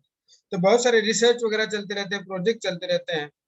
जैसे कि there was a project DiSaNet, ठीक है। This was a project in IIT Hyderabad and this was a project IIT Hyderabad plus Japan, ठीक है। And some of the work is also assigned to IIT Chennai. So I was part of this project, DisaNet. Under this project, I used to develop one UPI, API जिसे बोलते हैं, application interface. API develop करते थे जिसमें क्या होता था कि एक इंफॉर्मेशन रख सकते थे, जो अगर सपोज डिजास्टर में कोई फंसा है, कोई कैजुअलिटी हो गई, कोई विक्टिम है डिजास्टर का, तो उसका आप फोटो ले सकते हो और उसका जो भी आपको डॉक्यूमेंट्स मिले, कोई नाम मिले, ये सारी चीजें, तो वो आप अपलोड कर सकते हो। उसमें मोबाइल ऐप वगैरह डेवलप करा था, तो उससे सर्वर पे अपलोड हो जाएगा और उसके फैमिली रिलेटिव्स वो तुरंत उसको ढूंढ सकते हैं, ठीक है। एंड इंटरनेट, आर्टिफिशियल इंटरनेट, जब भी डिजास्टर आता है तो इंटरनेट चला जाता है, तो हम लोगों ने इंटरनेट इस्टेब्लिशमेंट करने का पूरा प्रोसेस बनाया था, जिसमें क्या होता था, बलून ऊपर छोड़ा जाता था। वो बलून यहाँ पर जाता था लगभग 300 मीटर्स ऊपर तक, और उसमें राउटर्स वगैरह लगे जाते थे, तो उसका कवरेज ऐसे जाता था। तो अगर ये डिजास्टर एरिया है इस रेडियस में, तो यहाँ पर इंटरनेट, एडहॉक इंटरनेट क्रिएट हो जाता था, ठीक है। और उस इंटरनेट से हम, जैसे कि अगर एक ये एनडीआरएफ का आदमी है, एक ये एनडीआरएफ का आदमी है, एक ये, तो सबके पास एक मोबाइल होगा जिसमें ये मोबाइल ऐप इंस्टॉल्ड होगा, और वो जितने भी लोग उसको मिलेंगे विक्टिम्स, उनका डेटा अपलोड कर देगा सर्वर पे इस नेटवर्क के थ्रू, और लोग जो रिलेटिव्स हैं, घर वाले हैं, उनको सर्च कर सकते हैं। और आरएफआईडी टैग आप लोगों ने नाम सुना होगा, आरएफआईडी, रेडियो फ्रिक्वेंसी, ये एम्बुलेंसेज में, जितनी भी एम्बुलेंस होंगी उन पे लगा रहेगा, और कौन सा यहाँ पर विक्टिम किस एम्बुलेंस में किधर गया है, कौन से हॉस्पिटल में, उस आरएफआईडी टैग से हम उसको ट्रैक कर सकते हैं। इस तरीके की चीजें थी, काफी sophisticated project थी। So I also got one research paper on this disaster management, research paper, IEEE. one research paper also got published. Okay, so developing these kind of projects and these kind of knowledge and disseminating that knowledge for effective crisis management. So अभी effective crisis management कर सकते हैं ना अगर इसको implement करा तो. So this is already done. ठीक है, ये already done, already lab में बन चुका है. But इंडिया के साथ problem ये है कि you develop, you invest, but never implement. ठीक है, जो NDRF, NDMA के जो पीपल है, नेशनल डिजास्टर मैनेजमेंट अथॉरिटी, यहाँ पे जो अथॉरिटीज हैं they are highly notorious unresponsive. ठीक है, सो लैब में पड़ा हुआ है, सम एडहॉक बेसिस पे कहीं कहीं पे लगा देते हैं, बट इंडिया बेसिस पूरा ऑल इंडिया नहीं चलता है. This was India and government of India and government of Japan का प्रोजेक्ट था. सो इंडिया में IIT Hyderabad was the nodal agency and I am the student of this. And Japan में Osaka university है, वो वहाँ पे वो नोडल एजेंसी था, तो कोलैबोरेशन होता था. जाइका इसका नाम होता था, जापान इंटरनेशनल कोऑपरेशन अथॉरिटी, इस तरीके से जाइका. ठीक है, तो इस तरीके से नॉलेज डेवलप करते हैं एंड डिसिमिनेट करते हैं फॉर इफेक्टिव क्राइसिस मैनेजमेंट. ठीक है, तो अभी ये समझ में आ गया सभी को. नाउ सी, जो प्री डिजास्टर फेज होता है लॉन्ग टर्म प्लानिंग में, इसमें हम ये सारी चीजें जब कर रहे होते हैं तो ये मिटिगेशन एफर्ट्स हैं कि हमारा जो वल्नरेबिलिटी है उसको अगर हम ये लॉन्ग टर्म मेजर्स करें, इंफ्रास्ट्रक्चर बनाए, इंस्टीट्यूशन इंफ्रास्ट्रक्चर बनाए, तो हम अपनी वल्नरेबिलिटी को कम कर सकते हैं कि नहीं. हम अपने आप को कम वल्नरेबल बना सकते हैं. तो अगर ये इंफ्रास्ट्रक्चर प्रॉपरली डेवलप होगा तो जब क्राइसिस आएगा तो हमारा ह्यूमन लॉस है या प्रॉपर्टी लॉस है वो भी कम हो जाएगा, है ना. प्रॉपर्टीज कम, ये जो लॉस है, ह्यूमन लॉस, प्रॉपर्टी लॉस, वो कम हो जाएगा. तो जब ह्यूमन प्रॉपर्टी लॉस कम हो जाएगा तो हमारा रिलीफ में कम पैसा खर्च होगा, रिकंस्ट्रक्शन एक्टिविटीज में कम पैसा खर्च होगा, कम लोगों को रिहेबिलिटेट करना पड़ेगा, है ना. अगर हम ये प्रॉपर इम्प्लीमेंट करके रखा है, तो अगर हम यहाँ पर प्रॉपरली इन्वेस्ट करते हैं तो फिर आगे हमारा रिलीफ में कम पैसा खर्च होगा, कम लोग का नुकसान होगा, रिहेबिलिटेशन कम लोगों का करना पड़ेगा, रिकंस्ट्रक्शन भी कम करना पड़ेगा. ठीक है, so there is a data from World Bank and World Bank says that every dollar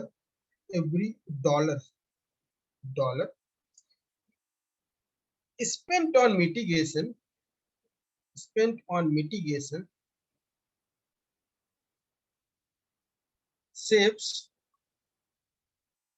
$3 to $5, $3 से $5 in relief and rehabilitation.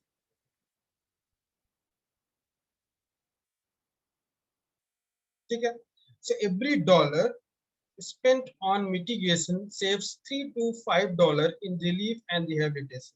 so यहाँ पर देखो, अगर हम यहाँ ₹1 अगर खर्च करते हैं या $1 यहाँ पर खर्च करते हैं तो इसमें मिला करके हमारा $3 से $5 हम बचा सकते हैं. तो हमको कहाँ पर इन्वेस्ट करना चाहिए? इधर.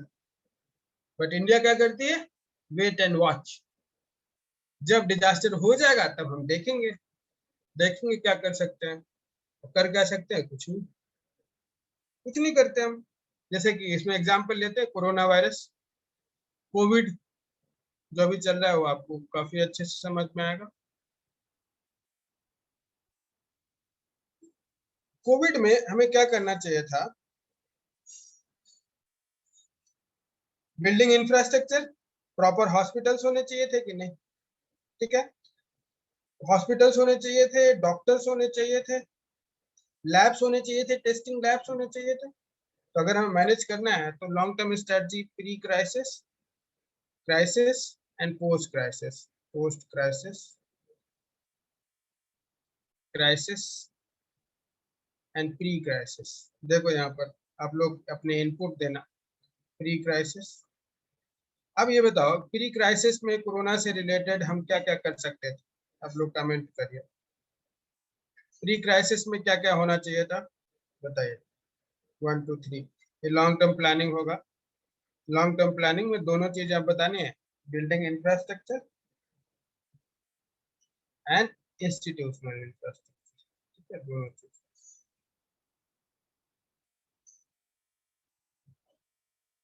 हाँ, डेटा ऑफ माइग्रेंट्स यहाँ पर आना चाहिए, डेटा ऑफ माइग्रेंट्स।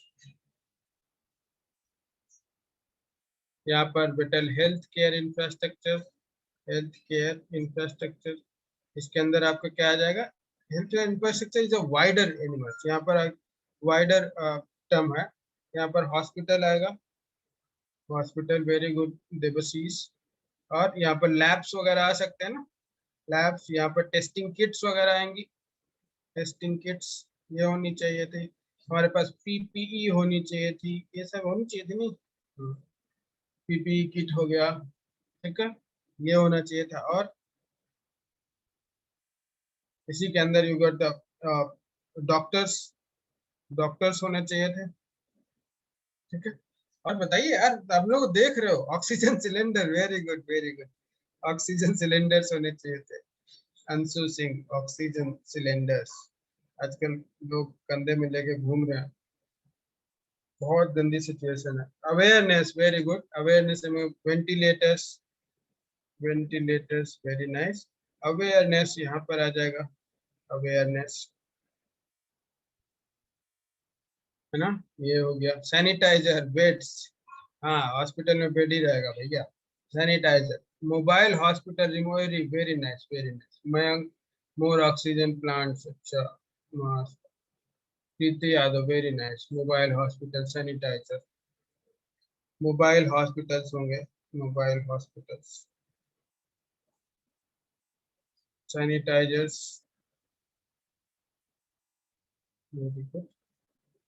एम्बुलेंस होने चाहिए थे, सोशल डिस्टेंसिंग, वेयर मास्क, ये इसमें आ जाएगा अवेयरनेस में, उन्होंने थी। हाँ, जीनोम सीक्वेंसिंग, ये वेरी लैब्स में आएगा, ये लैब्स के अंदर, इसके अंदर आएगा जीनोम सीक्वेंसिंग, वैक्सीनेशन, ये सारी चीजें इसमें होंगी। AI like scanning, science and technology का यूज कर सकते हैं रिसर्च एंड डेवलपमेंट में, थर्मल स्कैनिंग, ये सारी चीजें, सेंसर स्क्रीनिंग, ठीक है, ये सारी चीजें हो जाएंगी। अच्छा, आपने क्वारंटाइन सेंटर्स ये सब नहीं बताया, हो गया, क्वारंटाइन सेंटर्स वो नहीं बताया, आइसोलेशन सेंटर्स, आइसोलेशन सेंटर्स, ठीक है, ये सारी चीजें होनी चाहिए थी, है ना। आशा वर्कर्स, हाँ हेल्थ केयर, डॉक्टर्स में ही उसके अंदर आ जाएगा, डॉक्टर्स एंड स्टाफ, नर्स, ये सब चीज। ना इंस्टीट्यूशन में लीगल, जो आपने देखा हुआ है वो चीजें, जो आपने एक फ्रेमवर्क आपने बना लिया है ना इधर, अब सारे जो जो भी हम पढ़ रहे होंगे ना आगे चल के, सारे में हमें यही करना है। तो यहाँ पर आपने देख लिया कि ये सब चीज है, तो आपने बिल्डिंग इंफ्रास्ट्रक्चर, इंस्टीट्यूशन में लीगल आपको देखना है।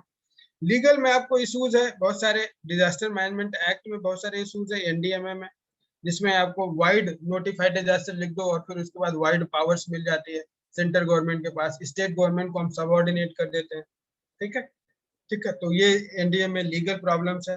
फिर एपिडेमिक डिजीज और जो एक्ट है 1896 का, तो वो 1896 और 97 का, तो उसमें भी बहुत सारा एक वाइड पावर है, जिसमें कुछ भी आप कर सकते हो, ठीक है। तो अगेन आप सेंट्रल गवर्नमेंट ऑल पावरफुल हो जाती है और स्टेट गवर्नमेंट्स को सबऑर्डिनेट कर देते हो।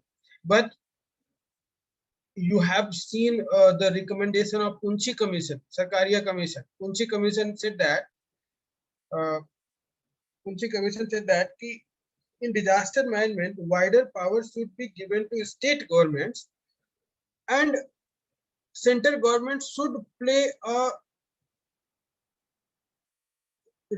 supportive role. ज्यादा ज्यादा पावर का किसके पास होनी चाहिए, state government, because they are closer to the people, panchayat, they are closer to the people, more power should be with the state governments and central government should play a supportive role, ऐसा होना चाहिए। Organisational, you can से हियरार्कीज, ये तो missing है पूरा, किसी को कुछ पता ही नहीं, सब पीएम मोदी और पीएमओ कर रहा है, कोई हियरार्कीज डेवलप नहीं है, ये सारी चीजें मिसिंग है। अवेयरनेस के लिए कोई इंफ्रास्ट्रक्चर प्रॉपर डेवलप नहीं था, अवेयरनेस, ये सारी चीजें मिसिंग थी, आपने लिखा ऊपर, ठीक है। Other thing is you can से mapping of areas, district mapping, और डिजीज सर्विलांस सिस्टम नहीं था, डिजीज सर्विलांस सिस्टम वो प्रॉपर नहीं था, सर्विलांस सिस्टम ये प्रॉपर नहीं था, रिपोर्टिंग नहीं होती है प्रॉपर ढंग से। आप लोग अभी भी जानते हो कि जो हमारे डेटा दिखाया जाता है वो हाईली अंडर एस्टिमेटेड है। जो आप देखते हो नंबर ऑफ कोविड केसेस और नंबर ऑफ डेथ्स, आप लोग हाईली, अभी एक न्यूज़पेपर का रिपोर्ट आया था इन भोपाल, अभी 3-4 दिन पहले का, भोपाल में 187 people were cremated on Covid protocols, Covid protocol का को फॉलो करके उनका अंतिम संस्कार किया गया था। बट एक्चुअल जो रिपोर्ट आया था, जो आपको दिखता है, वहां पर दिखाया गया था भोपाल में केवल 5 लोग मरे, बट कितने लोगों का अंतिम संस्कार किया गया था, वो थे 187। तो highly under estimated, under under reported systems होता है। तो अगर ये सारी चीजें नहीं रहेंगी, ये सारी चीजें हमारे पास थी नहीं, ऑलमोस्ट मिसिंग, तो आप क्या बोलते हो? ठीक है, अब आप ये सारी चीजें नहीं थी तो क्राइसिस क्या होगा, हाई डैमेज होगा कि नहीं, इवैक्यूएट करना पड़ रहा है बहुत सारे लोगों को, फिर आपको क्राइसिस हो रहा है, माइग्रेट कर रहे हैं बहुत सारे लोग, है ना, और उसके बाद रिहेबिलिटेशन, रिहेबिलिटेशन हमको करना पड़ रहा है, वो हम ज्यादा पैसे रिहेबिलिटेशन में खर्च कर रहे हैं, लोगों को जॉब देने में, लोगों को फ्री बीज देने में, लोगों को आपको हेल्प करने में, फ्री राशन, ये सारी चीजें करनी पड़ रही, और रिकंस्ट्रक्शन और रिहेबिलिटेशन का तो मौका ही नहीं आ रहा है। ठीक है, आप रिकवरी में ही लगे हो, कैसे कैसे हम इससे निकले। तो आप यहाँ से देख सकते हो कि हमें सबसे ज्यादा इन्वेस्टमेंट कहाँ पे करना चाहिए था, इधर करना चाहिए था, इधर करना चाहिए था, तब हम क्या कर सकते थे, अपना डैमेज कंट्रोल कर सकते थे। हम्म ठीक है, हमारे पास डेटा ही नहीं है, माइग्रेंट्स का डेटा ही नहीं है, कौन सा माइग्रेंट कहाँ से आया, कितना माइग्रेंट किधर गया हुआ है, कहाँ पे कौन सा जॉब कर रहा है, उनके पास हम बेनिफिट नहीं पहुंचा पाते हैं। आप लोगों ने पिछले साल भी देखा था और अभी भी 3-4 दिन से आप लोग देख रहे हो, दिल्ली के ऑल स्टेशन, हर जगह पे लोग हैं, आनंद विहार ISBT में बहुत सारे लोग हैं जो बिहार और उत्तर प्रदेश में जा रहे हैं, सिमिलरली मुंबई, मुंबई में यही हाल है। ठीक है, तो ये हमें फोकस यहाँ पर करना है। कोई रजिस्ट्रेशन सिस्टम नहीं है दर्शिका, कोई रजिस्ट्रेशन सिस्टम नहीं है, जैसे आप कहाँ पे रहते हो दर्शिका, जैसे आई एम फ्रॉम कानपुर और मुझे सपोज मुंबई जाना है काम करने के लिए, आप बनारस में रहते हो, बनारस से अगर दिल्ली में आपको काम करने के लिए आना है तो आप बनारस से दिल्ली आ जाओगे, लेकिन ऐसा कोई रजिस्ट्रेशन सिस्टम नहीं है जहाँ पर आप माइग्रेंट के रूप में आप वहाँ पर रजिस्टर कर सको, गवर्नमेंट का कोई पोर्टल हो वहाँ पर रजिस्टर कर सको और आपको कोई आई कार्ड मिले, ठीक है, और या आपको कुछ बेनिफिट्स मिले, ठीक है, कोई काउंटिंग नहीं होता है, अब आते हो जॉब कर लेते हो चले जाते हो। सर हम राम मंदिर पे लाठी क्या, एक सेकंड, किसी ने कुछ बोला, देवाशीष ने कुछ बोला है, हम राम मंदिर लड़ते रहो, हम राम मंदिर पे लड़ते रहे, पर हमें हॉस्पिटल एंड बेटर लाठी हेल्थ केयर सिस्टम के लिए लड़ना चाहिए था। हाँ, very good sir, even in those tough times still farmers strike is going on, can we deal with farmers giving priority to covid? Farmer का जो क्राइसिस चल रहा है इस यू कैन से पॉलिटिकली मोटिवेटेड, जैसे CAA का चल रहा था, और फिर वो जब लॉकडाउन लगा था तभी वो हटे थे, तो there are few farmers, they will always be there, उनका मैनेजमेंट करने का एक ही तरीका है, talk and settle that, but no one is willing to talk. और किसी और कोई है? UP government launch an app Pravasi Rahat Mitra for registration, हाँ अभी आया ना, तो मैंने बताया तो आपका रिएक्टिव अप्रोच होता है इंडिया में, रिएक्टिव। अभी तो सब जगह है रिएक्टिव अप्रोच, प्रोएक्टिव होता ही नहीं है। जब चीजें हो जाती हैं फिर हम कर रहे होते हैं। हमारा जो एनडीएमए है, नेशनल डिजास्टर मैनेजमेंट अथॉरिटी, ये कब बनी? नेशनल डिजास्टर मैनेजमेंट एक्ट कब आया? 2005 में। ये कब आया? जब हमारा 2004 में सुनामी आया। तो हम पहले से कुछ करते ही नहीं, हम वेट करते रहते हैं हम कब कब उस चीज को फेस करें और उसके बाद फिर हम स्टेप ले रहे होते हैं। ठीक है, तो हमारा प्रोएक्टिव अप्रोच कहीं पर डिजास्टर मैनेजमेंट में प्रोएक्टिव अप्रोच गवर्नमेंट लाती ही नहीं है। We always are reactive, we always are reactive. Preeti, how this COVID situation can be solved now? It is out of our hands now. ये तो prime minister Modi बता सकते हैं। This COVID situation can be solved by a number of, you can say, steps, and all the steps working together. One is awareness, mask और ये vaccination and all ये सारी चीजें. Second is lockdown, strict lockdown for at least 21 days. ठीक है, and then security, social security, food security, ये सारी चीजें। तो लोगों को पैनिक भी नहीं होना चाहिए, एंड आप ट्रांसमिशन भी कम करो, और दूसरा आप लोगों को सेफ रखो। ये सारी चीजें होंगी तो सही कर सकते हैं। ठीक है, यू ऑल नो दैट, मैं दोबारा इसे बता रहा हूँ। ठीक है, so write down next heading. ठीक है, types of disasters, types of disasters, types of disasters, types of disasters. Bracket में लिखना, India's hazard vulnerabilities, types of disasters, India's hazard vulnerabilities, India's hazard vulnerabilities.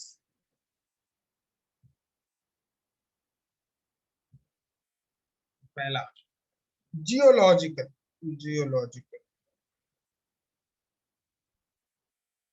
Geological disaster, volcanoes,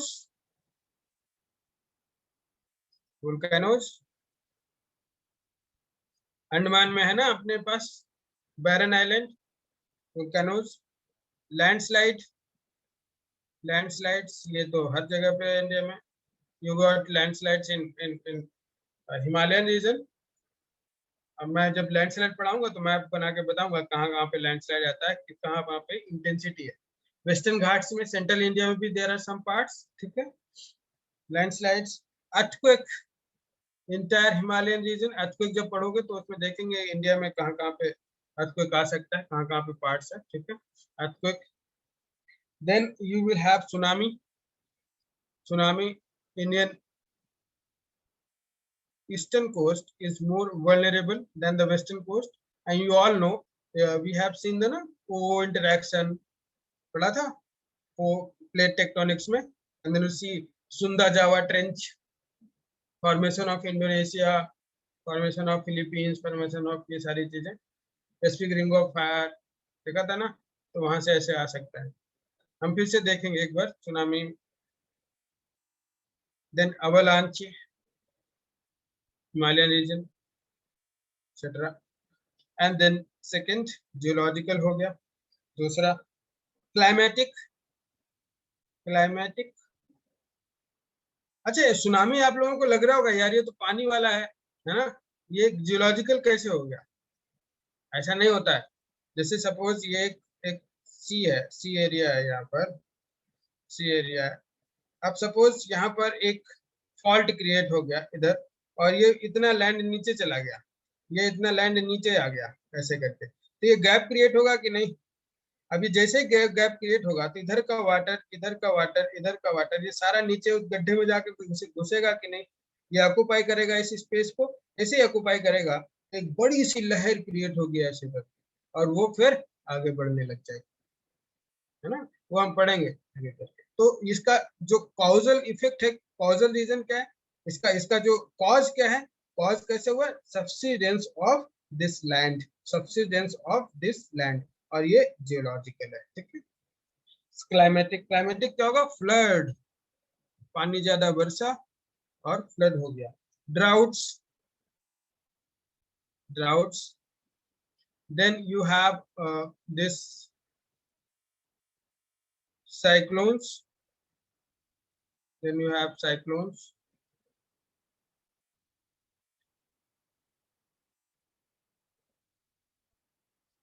then again you have this wildfire। अभी उत्तराखंड में देखा होगा, अभी अपने उड़ीसा में देखा होगा। This climatic, human of course humans are responsible for this, but climatic मैंने बताया था, इन्वायरमेंट में पढ़ा रहा था, किसी ने, मयंक ने पूछा था या किसी ने पूछा था, तो human and natural all factors मैंने बताए थे और मैं क्लास में बताऊंगा भी। यहाँ पर जब विंड ड्राई हो जाती है और मॉइस्चर कम हो जाता है विंड में, ठीक है, और टेम्परेचर हाई हो जाता है, तो अगेन आपका आग लगने का चांसेस बढ़ जाता है। तीसरा बायोलॉजिकल, बायोलॉजिकल जो आजकल चल रहा है, बायोलॉजिकल। पिछले epidemics, public health crisis, public health crisis, जैसे आपने देखा था जीका वायरस, इबोला वायरस, दुनिया भर के वायरस एंड देन कोरोना चल रहा है अभी। Fourth, failure of infrastructure facility, infrastructure facility, जैसे कि आज आपने देखा सिलेंडर, गैस सिलेंडर, वो जो आपका ऑक्सीजन सिलेंडर लीक हो गया, जिससे 22 लोग डेथ हो गई। कई बार आपने देखा होगा किसी हॉस्पिटल में, गांधी अभी सूरत में हॉस्पिटल में आग लगी थी, उससे कई सारे पेशेंट मर गए थे, है ना। फेलियर ऑफ इंफ्रास्ट्रक्चर फैसिलिटी बोलते हैं। कई कई बार आप लोग देखते हो कोई पुल टूट गया, ब्रिज टूट गया, उसमें बस जा रही थी वो नीचे आ गई, है ना, इसको failure of infrastructure facility. Next, crowd getting out of control, Bhopal gas tragedy, हाँ वो इंडस्ट्रियल में आ जाएगा, इंडस्ट्रियल में, इंडस्ट्रियल डिजास्टर आएगा, ठीक है। Crowd getting out of control, crowd getting out of control, stampede इसे, ठीक है, crowd getting out of control, ये भी एक तरह का डिजास्टर ही है, crowd getting out of control.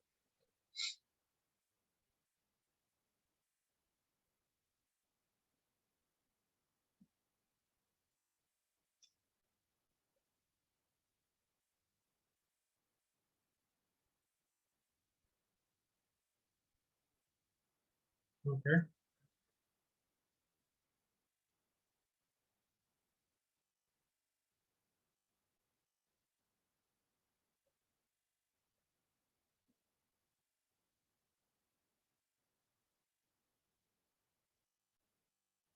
ठीक है, लिखिए सभी ने, write down, write down. 85% of country, paragraph change करके थोड़ा फैक्ट वगैरह लिख लीजिए।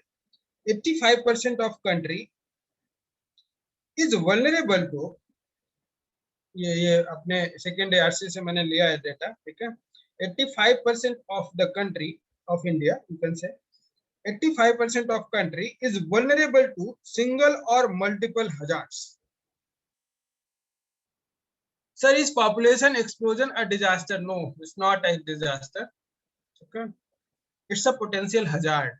Okay, 85% of country is vulnerable to single or multiple hazards.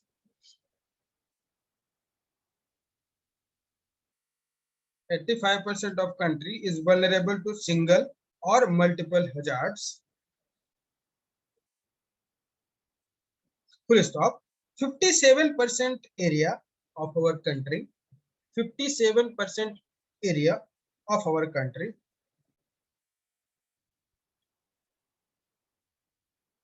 lies in, lies मतलब आना, lies in high seismic zones, high seismic zones मतलब earthquake prone area। 57% of our country lies in high seismic zone, SEISMIC, high seismic zone.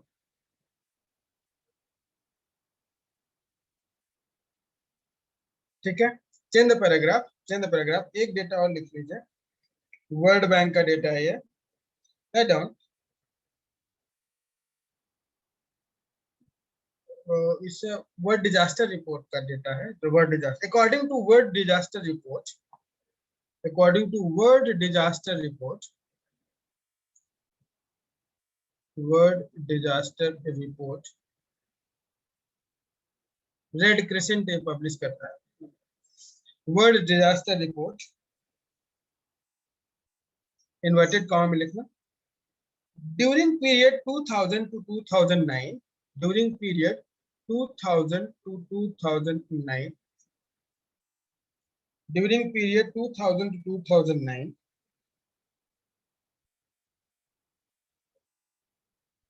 as many as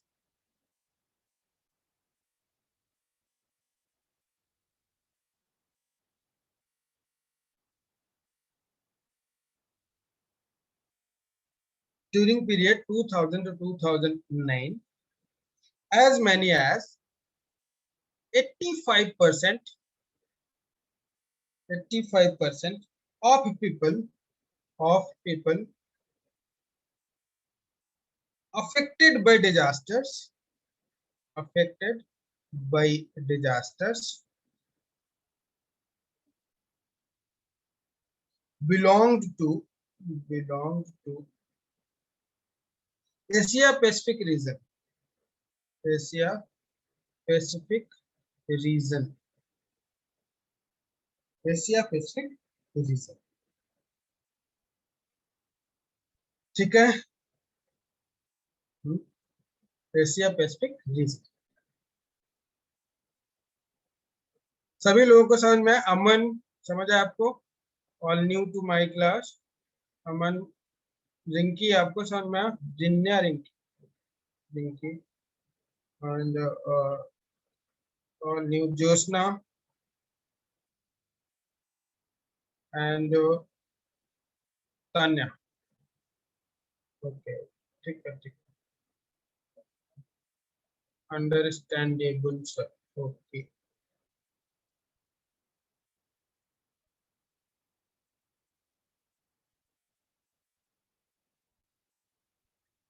सभी लोगों को समझ में आया,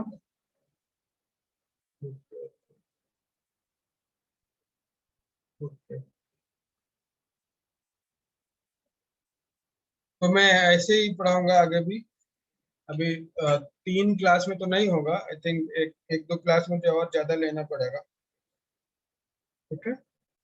सो I hope सभी लोगों को समझ में आया। अस्मिता, आयुषी, किरण, रवि, साहिन, साहिन आपको समझ में आया, साइनाम, अंकित समझ आया आपको बेटा, Anshu, Rinki, thank you, thank you Rinki, Chetan, Darshika, Mahima, Mayank, Navnidhi, Ridhi, Rishabh, Shubham, ठीक है, ठीक है, सभी को समझ में आया, नवनिधि, चेतन, गुड गुड गुड गुड, ठीक है।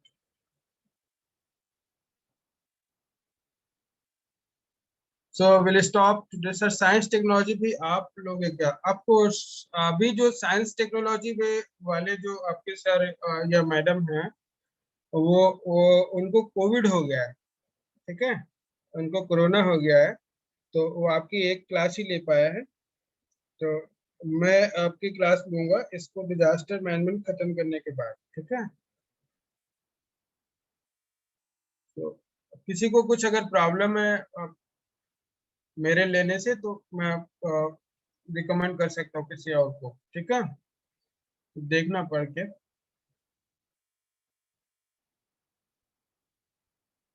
अभी इसके इसके बाद क्लासेस होंगे उसके, ठीक है, उसमें फिर 20-25 क्लास होंगे।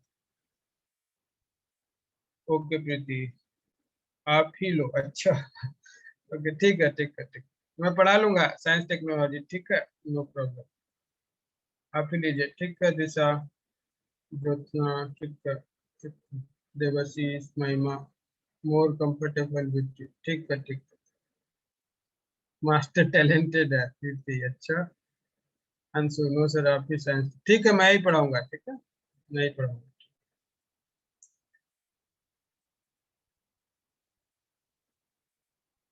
हम लिखवाएंगे यार साइंस टेक्नोलॉजी, ठीक है। पीडीएफ पीडीएफ में मजा नहीं आती है। मैं ऐसे ही आप पढ़ाऊंगा जैसे सारे सब्जेक्ट पढ़ाता हूँ। I will write down on board and you need to write down on your copy, ठीक है ठीक है। ओके, ऐसे ही पढ़ाऊंगा जैसे हमेशा पढ़ाते हैं। सर आप सारा सब्जेक्ट पढ़ा दीजिए, अरे ऐसे कैसे, मुझे भी पढ़ना है, मैं भी पेपर देता हूँ, ठीक है, ऐसे नहीं। Okay, so thank you everyone, good night Rishabh, thank you everyone, see you tomorrow, thank you everyone, thank you Anshu, Sahin, दीदी, good night, Shubham, thank you, Chetan, thank you everyone, see you tomorrow,